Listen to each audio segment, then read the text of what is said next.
Hi, I'm Chuck, and today we're going to build Franken Fender. Why Franken Fender? I'm going to take two Fenders, one with a good front, the other with a good back, and make it one complete monster Fender. Although it may sound scary, the ending will blow you away. So grab a snack and a drink, and let's get to work. This is Classic Car Solutions.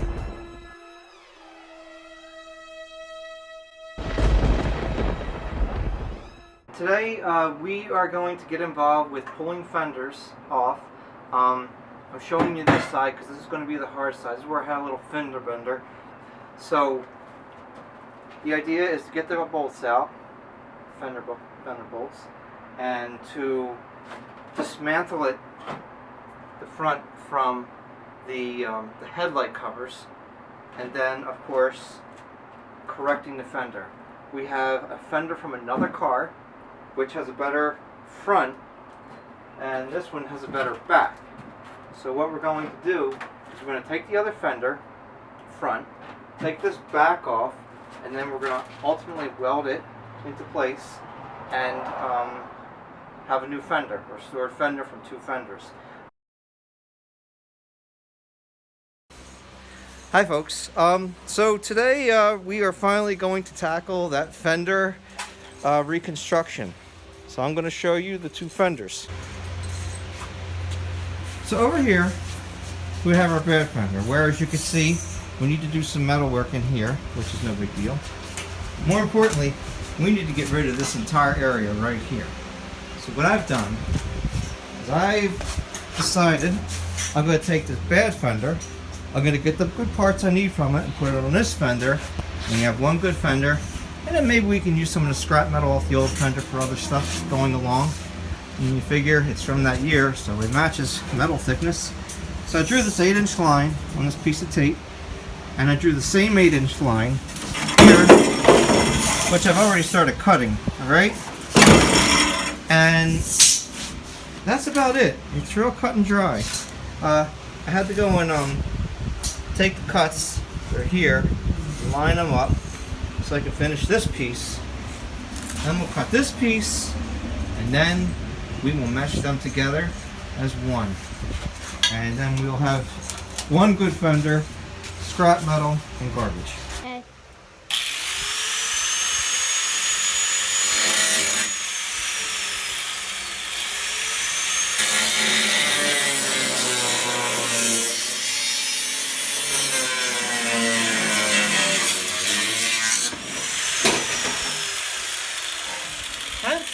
A good body piece.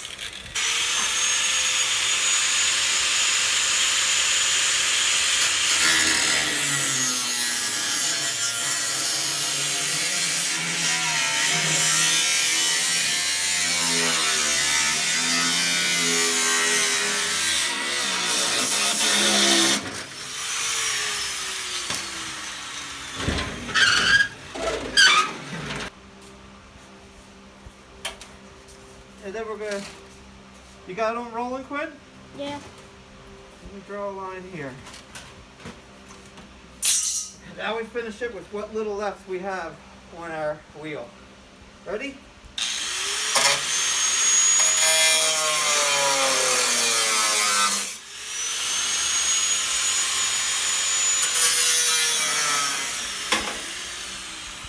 And there you go. Get it lined up, I'll throw that on there, you're brand new. Okay folks, so you've seen the cutting of the two pieces from one fender to the other, and you see how it looks like it matches up, and it's pretty good. I mean, when you stick this edge here, and this is the most important edge, this is the one that's always going to be exposed. Even if you have a little bit of imperfection over here, you can tinker with it, bending the metal to match up. Plus, it gets covered up by a piece of molding. So, I mean, you won't even see, even if it's wrong, cleaning it up. But with this new piece of metal, one of the things I haven't used yet, and I thought I'd introduce to those of you who are new to all this, the butt weld clamp. So, basically, you take this clamp, you loosen it up, you stick the two pieces of metal that are coming together like that. See? Stick them between there. I'll show you from front of it. Like that. So that metal is on both sides of here. You tighten this up and it clamps down. And it just holds everything in place.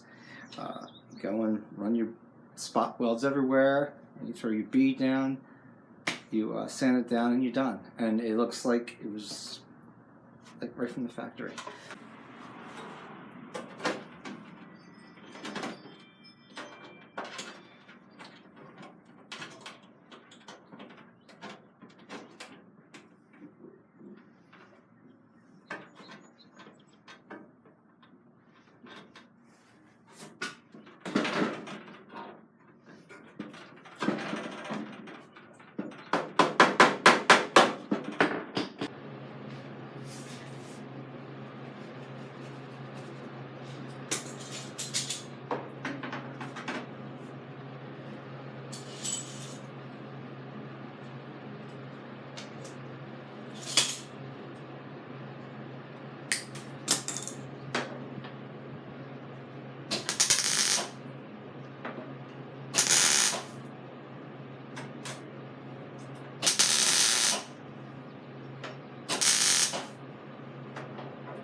Okay, so on this Fender we're working on, the next part I wanted to tackle was this part right here. Now, I have a piece of metal from an older Fender, as you see there, and it has all the curves, but what I've noticed before I cut that down is that this is your original metal right here. This is a piece that's just welded on top and it's awful thick. So what I'm going to do first, I'm going to try and grind off this piece that was welded in, see what's going on in here before I cut it. I was originally just going to cut out a big piece with this template I made with a piece of cardboard, and I'll show you. And then apply this to my metal, but I'm thinking maybe not so much. So let's see what happens.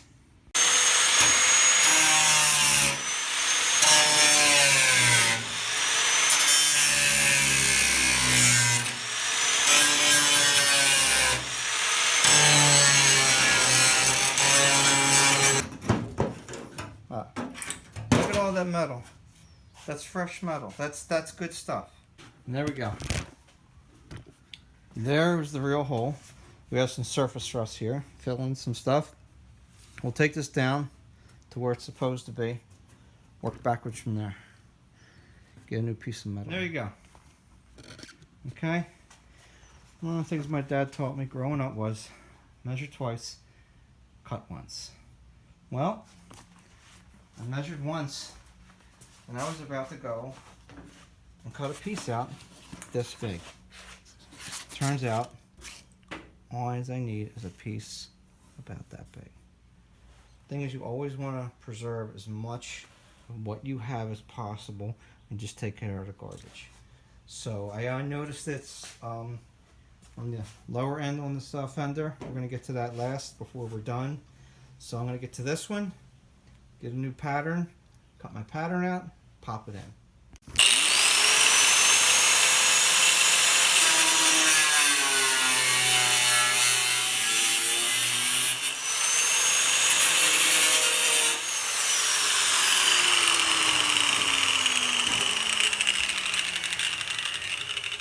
And there's our pattern. So I stuck our piece of metal right on here, right? Colored everywhere I could around it. And now I'll cut, just outside the edge.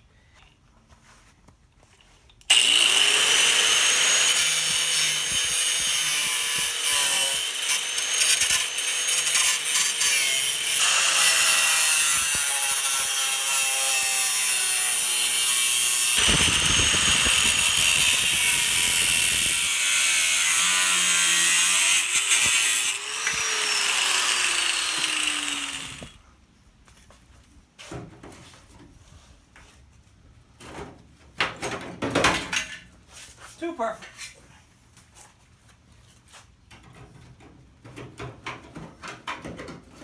Now we're going to have the same line whole way through. Trim this back a little bit. Just like I said, you can take it back, but you can't put it back. You can, but it's a pain in the butt. All right. And there you have it. That one huge piece we almost thought we were going to need, right, becomes just that. That becomes that. A lot of sanding, no big deal. That's the easy part. I mean, it's the hard part, but to me, at the end of the day, when it becomes one piece of surface, it's all the same thickness because this metal came from a 70 Cougar as well. You did it right. So I'll show you when it's done and we'll get to the next part. Okay, so we're just about wrapping up this fender. This was the last spot. Just like the other side, we had a piece that was just welded in here on top. So granted, I'm taking out everything that this was on top of anyway, but I want to see where the body finishes and where it's good and bad. I don't want to guess. No guessing games when you're doing this body work because you don't want to do it twice, okay? So my game plan is where this marker light is, I'm going to line this line up with where that goes. So that'll be the new edge there. Bring this over so that it's covering the holes.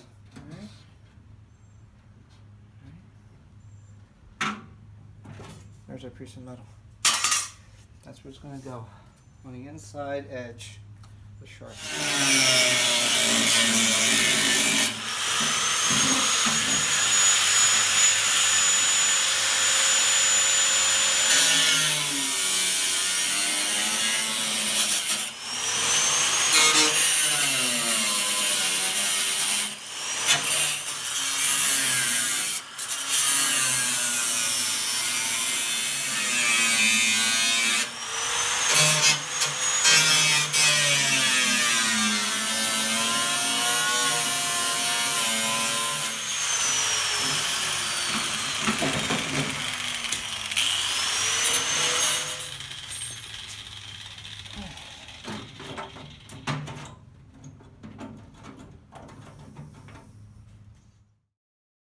So it turns out I didn't do any more filming after getting that piece in.